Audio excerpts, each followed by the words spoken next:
Boa noite você que estava aí aguardando por nossa aula. Você que nos acompanha em casa pela televisão, que nos acompanha aqui pelo nosso canal do YouTube e especialmente você que está na escola, acompanhando nossa aula junto com os colegas. Aproveite, tá bom?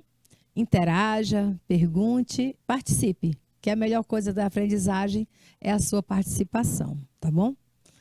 Quem é que está ao vivo comigo? Quais são as cidades que estão comigo, Mariana? Queria saber quais são as cidades que estão online aí, aguardando, né? Ainda é cedo. Vamos começar a aula devagarzinho para dar tempo de vocês chegarem e acompanhar todo o nosso conteúdo. Falar nisso, hoje, dia de terça-feira, véspera do Dia da Independência, né? Véspera dos 200 anos da independência do Brasil, independência política. Então, podemos dizer que hoje vamos falar de relato de experiência pessoal. Na verdade, é uma modalidade textual que todos nós conhecemos e praticamos, porque todos nós temos o hábito de narrar as nossas experiências, a nossa vida, nossas aventuras, as nossas amarguras, né? Os dissabores também a gente narra. E quando você fala para alguém sobre algo que você viveu, que aconteceu a você, você está fazendo um relato de experiência pessoal. Hoje a gente vai só sistematizar esse tipo de relato para você, tá bom? Só para sistematizar que se trata de um gênero textual. Então, vem para a aula, porque hoje nós temos muito que aprender sobre relato de experiência pessoal. Vamos para a aula. O objetivo da aula, como vocês estão vendo, é desenvolver a competência leitora na análise de textos poéticos, principalmente, que relatam experiências pessoais, porque não é só o texto em prosa, né, que você usa para contar as experiências pessoais, mas também os textos poéticos revelam bastante. Observando principalmente aí o estado socioemocional do eu lírico. E a gente vai ter uma aula cheia de leitura, interpretação de texto, resolução de questões. E não se esqueça que no final do material tem atividade para casa. Então, vamos estudar para poder aprender bem. Vamos começar lendo textos. Porque quando você lê, você compreende o mundo. Relato de experiência pessoal através de poemas. Que coisa interessante. É possível, professora, fazer poesia a partir das nossas próprias experiências? Olha, eu garanto a você que a maior parte dos poetas, assim como de autores de música, eles tiram as letras, né? O que escrevem, daquilo que eles viveram. Vocês se lembram que a Nayara Azevedo é uma cantora que estourou na música sertaneja, né? Naquela modalidade chamada de feminejo.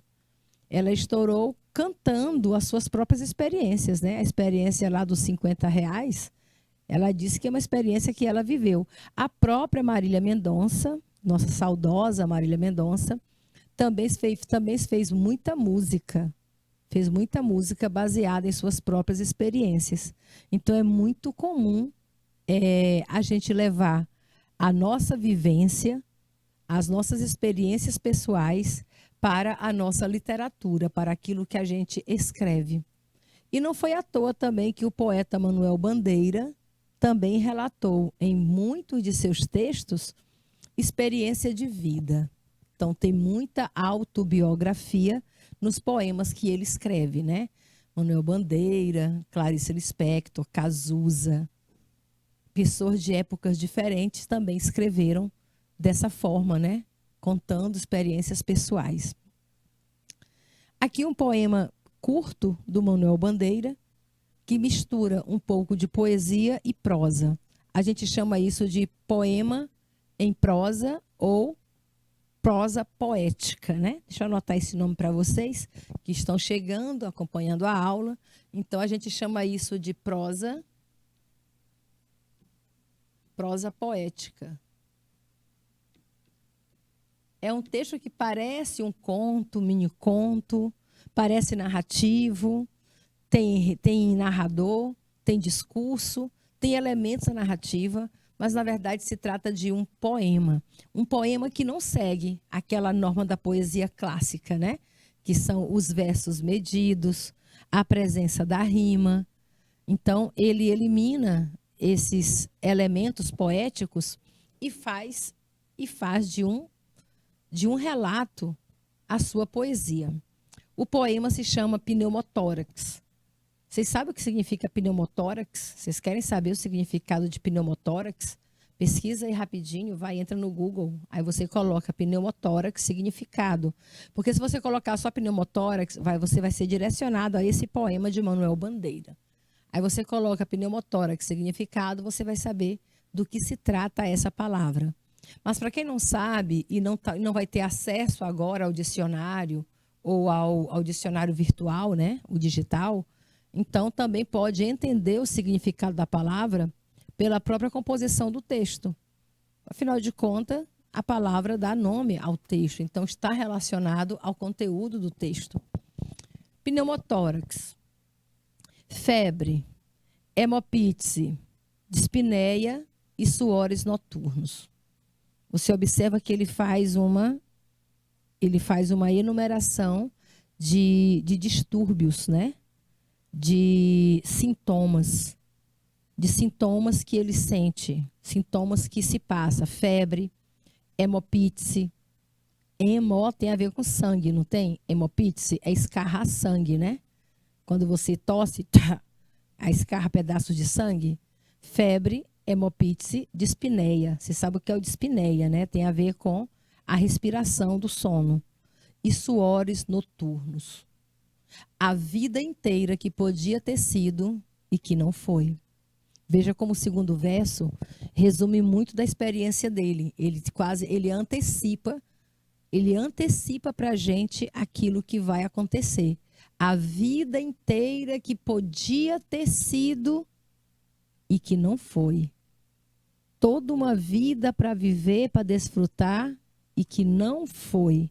Não desfrutou, não viveu, não aproveitou aquela vida inteira. Isso nos dá a entender que a febre, a hemopítise, a dispneia e os suores noturnos foram sintomas que chegaram muito cedo à vida dele.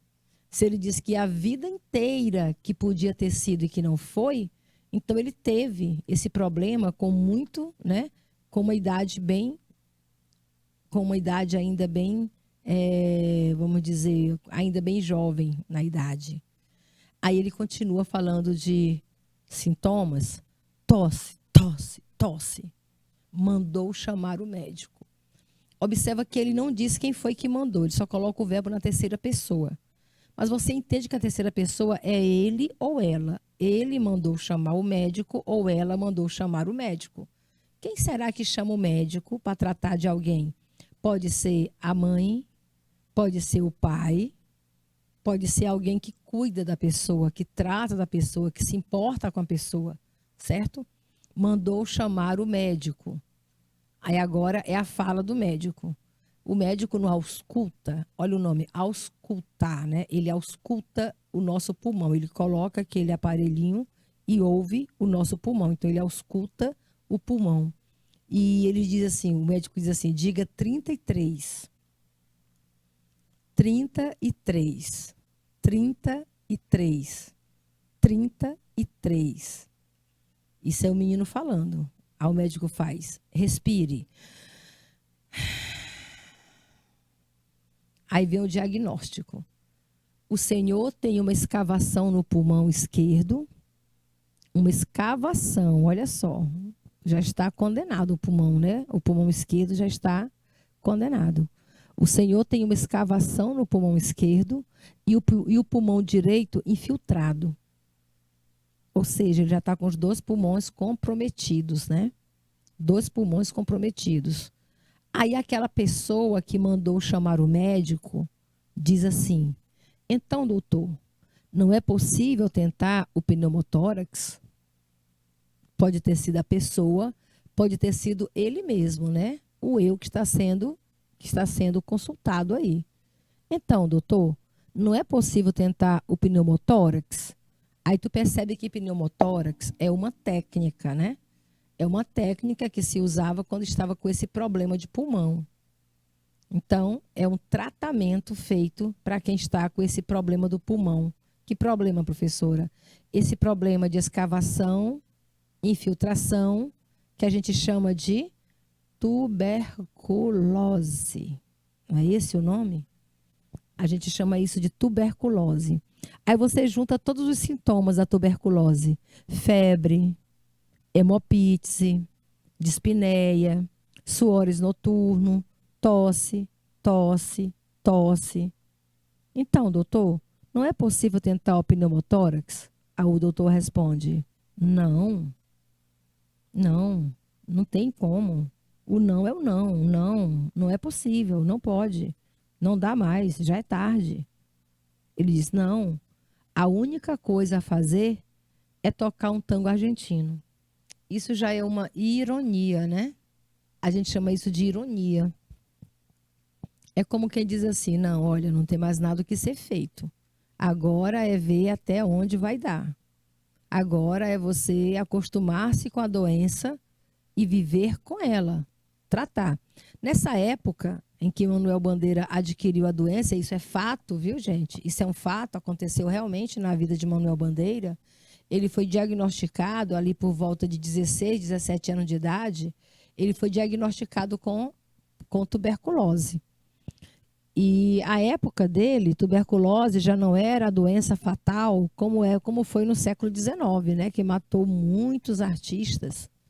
Tuberculose era uma doença até então associada à vida noturna, à vida boêmia, à vida desregrada, à vida dos bêbados, das prostitutas, de pessoas que viviam na rua.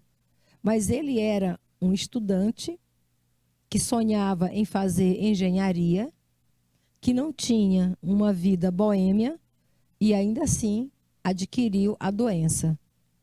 Então, por isso ele ri de si mesmo. Ele ri do fatídico destino de ter de conviver com uma doença fatal. É uma doença que, como eu falei, não era mais tão fatal como aconteceu no século XIX, mas que ainda hoje precisa de muita atenção e de um tratamento seríssimo. Na época de Manuel Bandeira, a tuberculose não tinha cura.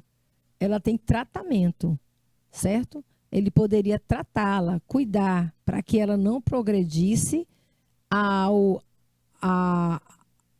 possibilidade até de levá-lo à morte. Então, era preciso fazer um tratamento. E esse tratamento custava abrir mão de vários hábitos da vida.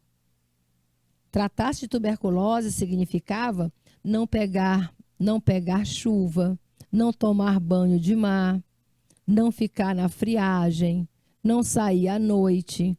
E como é ainda uma doença altamente, como a gente chama, que passa de uma pessoa para outra, né? Então, ele também ainda tinha que viver em isolamento. Na época, talvez até usar máscaras, como a gente usa hoje, para evitar ser contaminado pela Covid, certo? Então, tá aí a poesia de Manuel Bandeira, fazendo um retrato de um momento da sua história. O momento em que ele é diagnosticado com tuberculose, tá bom? Isso você chama de poema com experiência de relato pessoal. Beleza? Porque ele trata de algo que aconteceu na sua vida, faz isso de uma maneira bem sintética, usa um pouco de ironia, né, para brincar do próprio destino. Tá aí eu, como quem diz, tá aí eu, menino, sendo diagnosticado com a doença tão grave.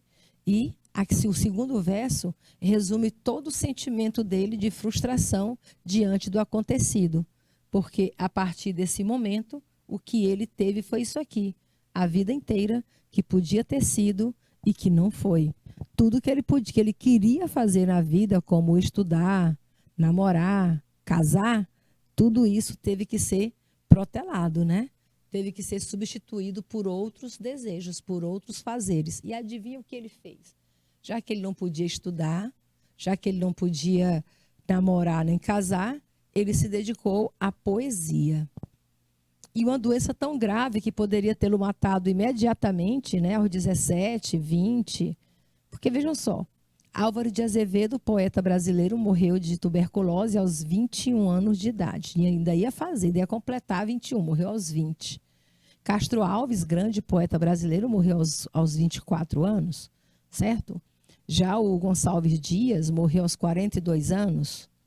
E Manuel Bandeira viveu até 82 anos de idade com tuberculose e morreu de outros problemas, né, de outros fatores de saúde que não a tuberculose. Então, você vê que ele teve uma vida realmente bem regrada e foi muito disciplinado, porque é uma doença que requer um tratamento severo, tá bom? Sigamos. Esse é Manuel Bandeira. E Manuel Bandeira, desse que eu estou falando, é o mesmo autor do Pneumotórax que a gente acabou de ler, né?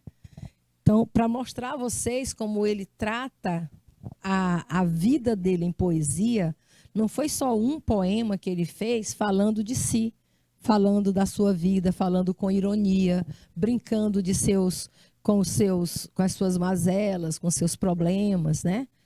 Ele aproveitava a poesia dele para falar de si mesmo. Como ele fez em Vou-me embora para Passárgada. Se você lê o poema Vou-me embora para Passárgada, é um relato da vida dele.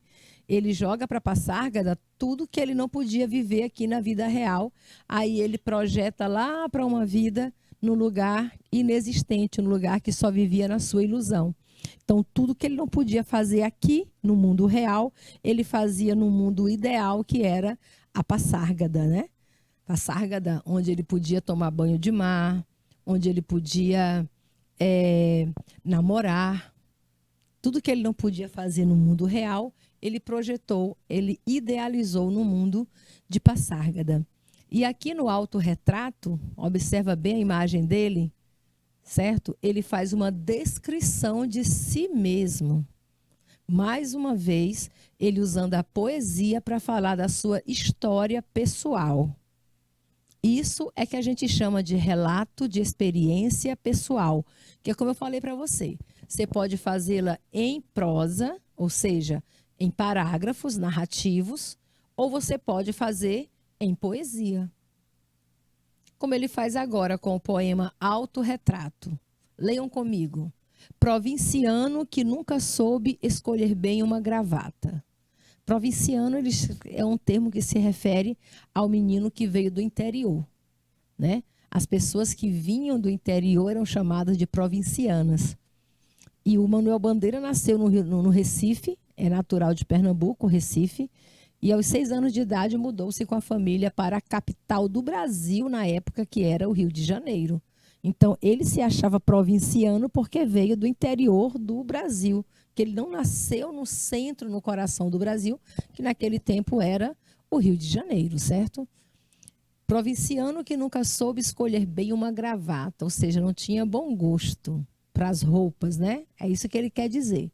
Mas ele fala isso de uma maneira bem diferente, projetando apenas na gravata. Ele não fala roupa, que nunca soube escolher bem uma roupa. Ao invés de falar de roupa, ele fala de gravata. Ou seja, ele pega uma parte para se referir-se ao todo.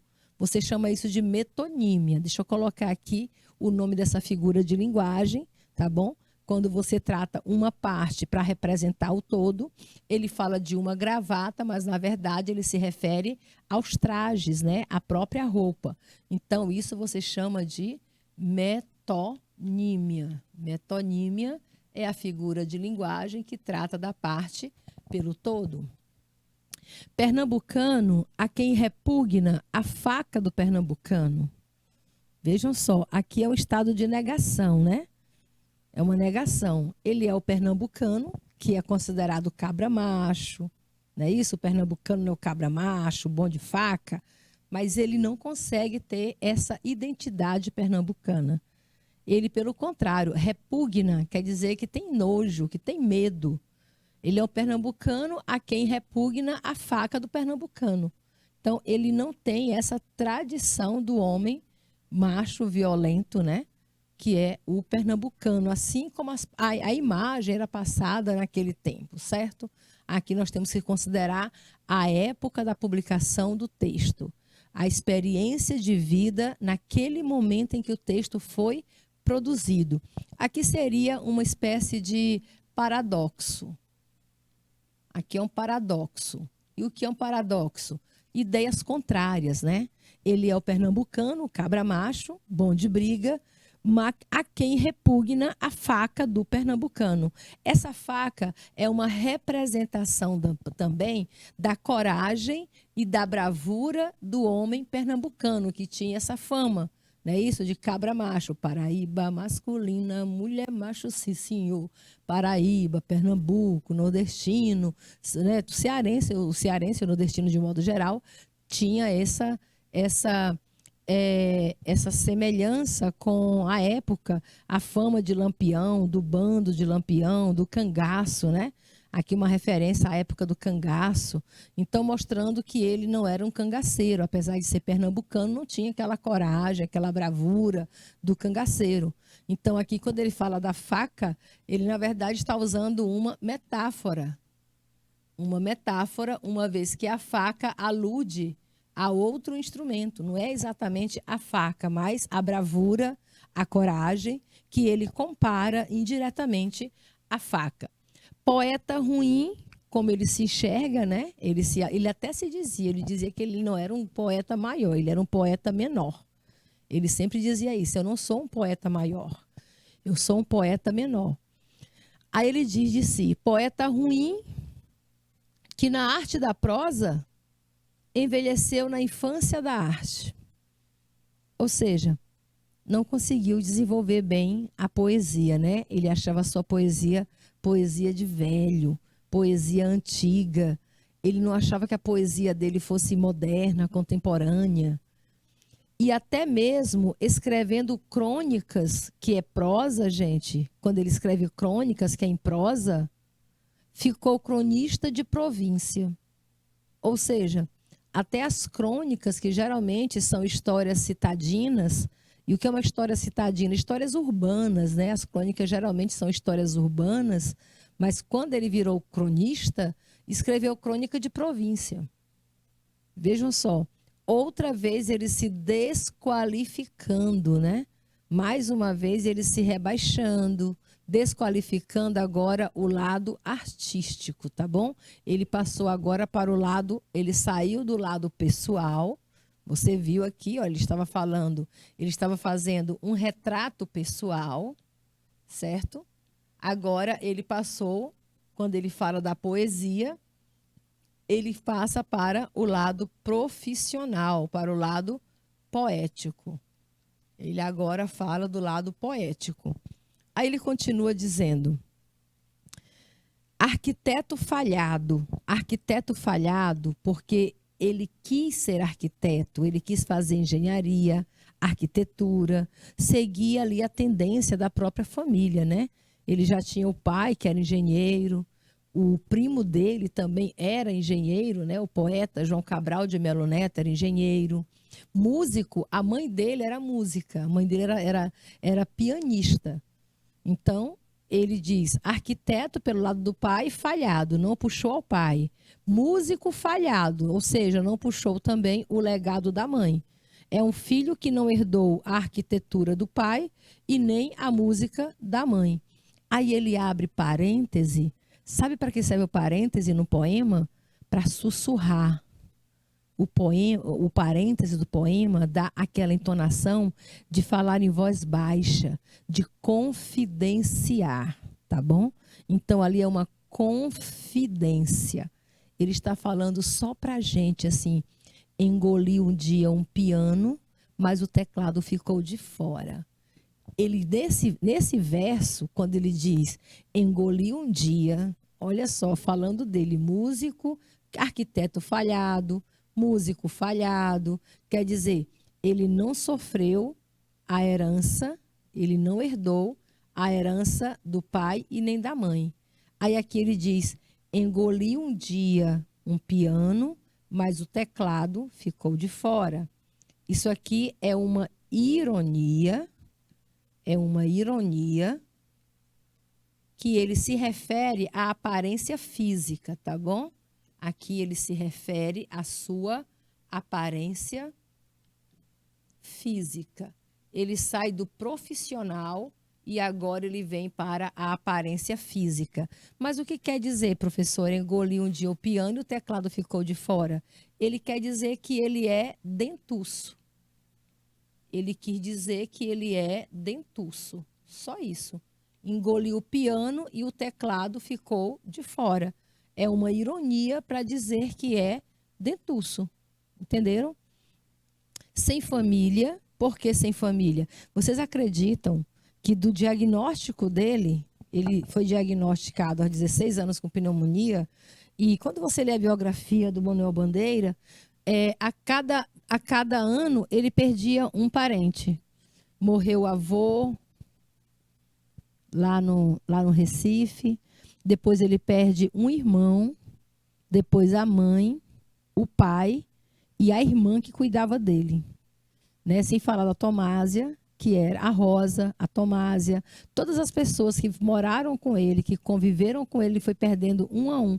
Ele foi o último sobrevivente da sua família, pessoal mesmo, da sua família ali, de pai e mãe. Por isso ele diz, sem família, sem religião. Sem família, sem religião. Por que ele se diz sem religião? Professora, ele era ateu? Não, ele cria em Deus, tá?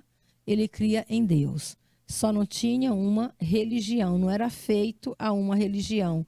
Sem religião ou filosofia. Também você percebe que a poesia dele não entra nas questões filosóficas, não é isso? Ele fala mesmo do retrato cotidiano, do seu dia a dia, fala de si mesmo, brinca da sua aparência física, fala que não herdou nada do pai nem da mãe.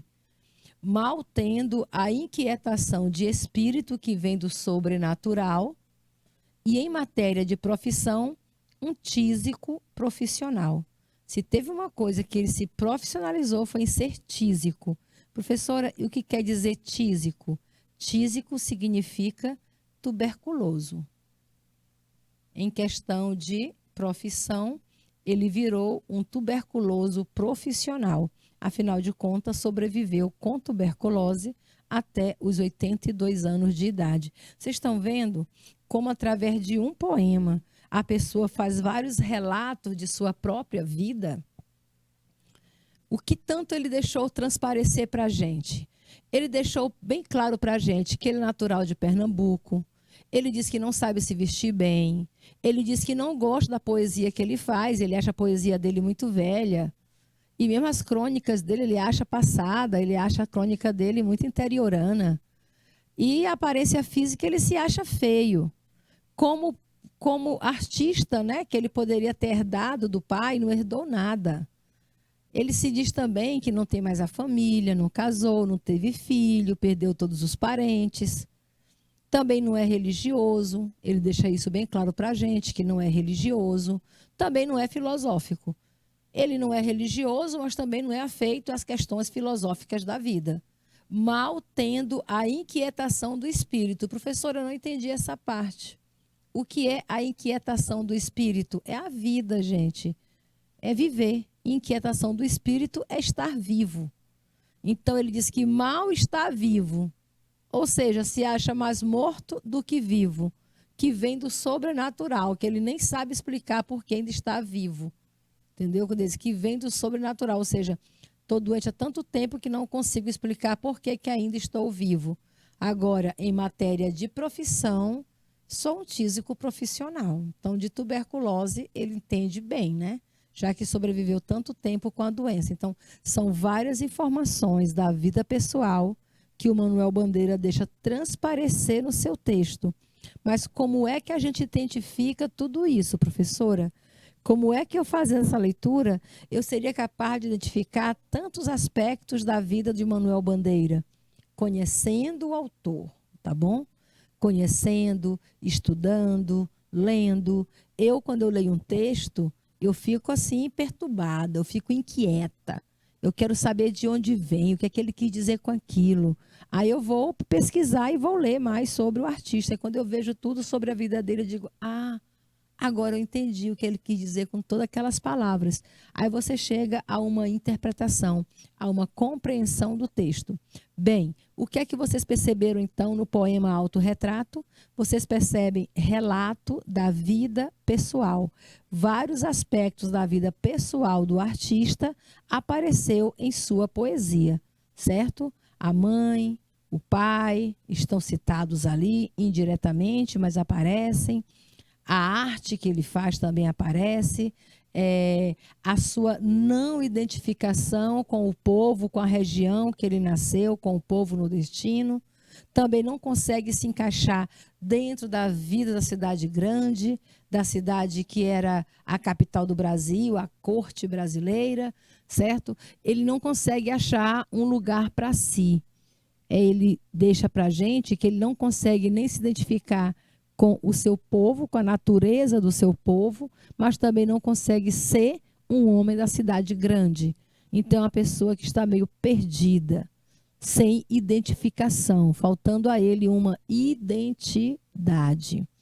Ok? Entenderam? Então, relato pessoal dentro da poesia de Manuel Bandeira. Eu elaborei umas questões aqui, umas perguntas para a gente responder sobre autorretrato. Se você entendeu, me ajuda a responder essas questões, tá bom? Primeira questão diz assim: o verso que apresenta a confissão de suas falhas, a confissão, o poema é todo confessional, né? Todo confissional. O verso que apresenta a confissão de suas falhas nos projetos pessoais e sociais qual verso apresenta as suas falhas nos projetos pessoais e sociais? É o primeiro verso, letra A, provinciano que nunca soube escolher bem uma gravata? Ou é, letra B, pernambucano a quem repugna a faca do pernambucano? Ou a letra C, ficou cronista de província, arquiteto falhado, músico falhado? Ou é na letra D, sem família, religião ou filosofia? Qual desses versos você percebe que ele está confessando as suas falhas no projeto pessoal e social? Pessoal e social. Sem família, religião ou filosofia? Ficou cronista de província, arquiteto falhado, músico falhado? Se está falando de falha, né? Está bem claro aqui, olha, isso aqui está nítido. Se diz, a confissão de suas falhas. Aí tu vem no verso e diz, arquiteto falhado, músico falhado, ou seja, projetos pessoais e aquilo que ele seria socialmente foi tudo por água abaixo. Então, tu percebe isso em qual verso? No verso da letra C. Beleza? Essas palavras aí deram para a gente, né, o feeling da questão. A ironia do poema consiste, o poema é todo de ironia, vocês perceberam isso, né? Há muita ironia. O que é ironia? Ironia é uma figura de linguagem que consiste em você dizer uma coisa querendo dizer outra, tá bom? Você fala algo de si, mas no sentido cômico. Olha o sentido, cômico, rindo de si mesmo ou rindo de outra pessoa. Fala no sentido sério, mas querendo levar para o lado mais galhoso. Se você não sabe o que é galhoso, né? Galhardo quer dizer brincalhão. Então, a ironia do poema consiste na autocrítica.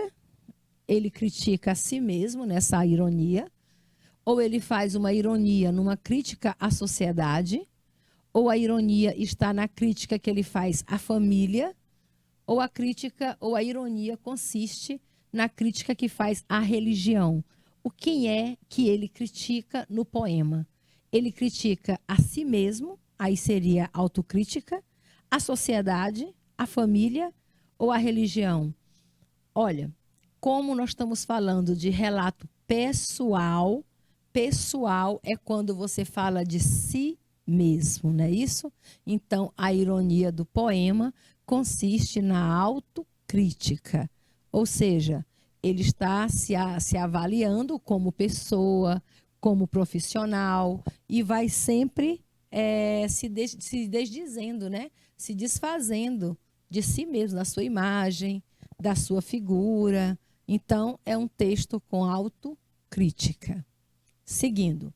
O que é relato de experiência pessoal, professora? Se você vai explicar para a gente, diga logo que nós queremos entender. O que é relato de experiência? Vamos começar pela primeira parte do nome, né? Relato de experiência pessoal. Mas o que é relato de experiência? Olha, o relato de experiência, ele faz parte dos gêneros que pertencem ao domínio social da memorização e documentação das experiências humanas, situando-as no tempo. Então, tem essa característica. É um texto de memórias, tá bom? É um texto de memórias, mas também pode ser documentos, memórias ou documentos de experiências humanas, situando dentro de um determinado tempo. Então, quando você conta, relata um episódio que você viveu num determinado tempo, você está o quê? Revendo suas memórias e, ao mesmo tempo, documentando aquele momento. Então, é uma memorização e também a documentação de experiências próprias, experiências de vida, que você situa num determinado tempo. Esse tipo de texto faz parte do gênero que você chama, ó, também, né, faz parte do gênero, os diários íntimos, o diário de viagem, também chamado de diário de bordo, né? As notícias podem fazer parte desse gênero, reportagens também podem fazer parte do gênero, porque é expositivo, né? A crônica jornalística também faz parte do gênero de relatos, os relatos históricos, as biografias, as autobiografias, os testemunhos. Tem vários textos que cabem dentro dessa grande porção aí que você chama de relato de experiência. Então, eu posso fazer um relato de experiência através de um romance, professor? Eu posso escrever um livro sobre a minha própria história? Claro que pode, e muitos fizeram. Como, por exemplo, a Valéria Piazza Polizzi, tá bom? A Valéria escreveu um romance chamado Depois daquela Viagem, que ela conta uma experiência de vida. Ela vai falar sobre o que aconteceu a ela depois daquela viagem. Como você também pode observar em outros livros famosos, livro do Marcelo Rubens Paiva, Feliz Ano Velho, um dos meus preferidos.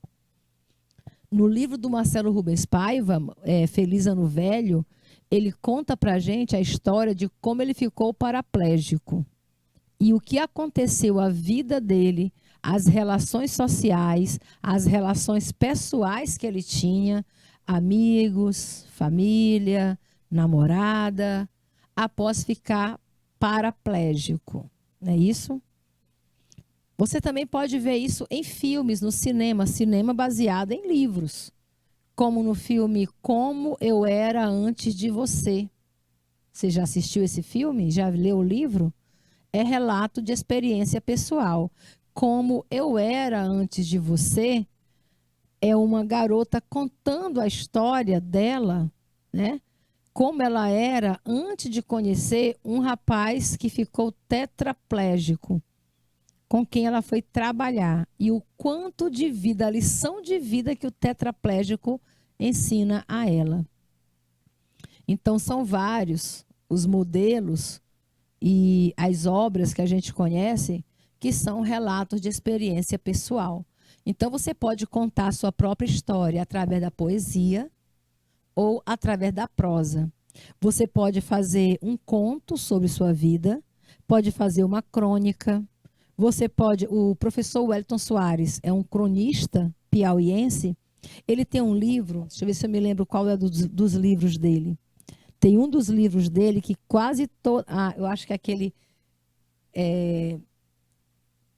Quando eu quase namorei a Xuxa. Acho que é esse, né? Quando eu quase namorei a Xuxa. Ele conta... As crônicas que você lê são experiências de vida. Experiências próprias. Ele botando a filha para dormir. O episódio dele matando um rato dentro de casa, né? O Herói de Araque. Tem aquela outra também, quando ele conta a infância, que ele quase se afogou no rio Parnaíba. Ele conta a história como foi, né? Foi tomar banho, quase se afogou no rio Parnaíba. Tem lá também a crônica O Avião, quando ele conta a história de um homem que ele conheceu ali nos arredores do Mercado Central de Teresina. Então, os autores, eles levam muito de sua vida própria para a sua literatura, tanto na poesia, como nos contos, nas crônicas, não é isso? Nos romances, como esse romance da Valéria Piazzi, como no romance do Marcelo Rubens Paiva, O Feliz Ano Velho, que eu citei aqui. Então, é muito comum na literatura a gente encontrar relato de experiência pessoal. E você pode escrever sua obra também. Você também pode comprar um caderno, uma agenda, um diário e começar a escrever sua própria história. Foi assim que o poeta Álvares de Azevedo, do romantismo brasileiro, né? Poeta do Rio de Janeiro, ele estudava em São Paulo e ele escrevia a vida dele, os anseios, as angústias, o sintoma da doença, a solidão que ele passava naquela cidade fria, a ausência do pai, da mãe, a saudade da irmã, a saudade dos amigos do Rio de Janeiro. Ele transformou tudo isso em poesia e colocou no livro Lira dos 20 anos.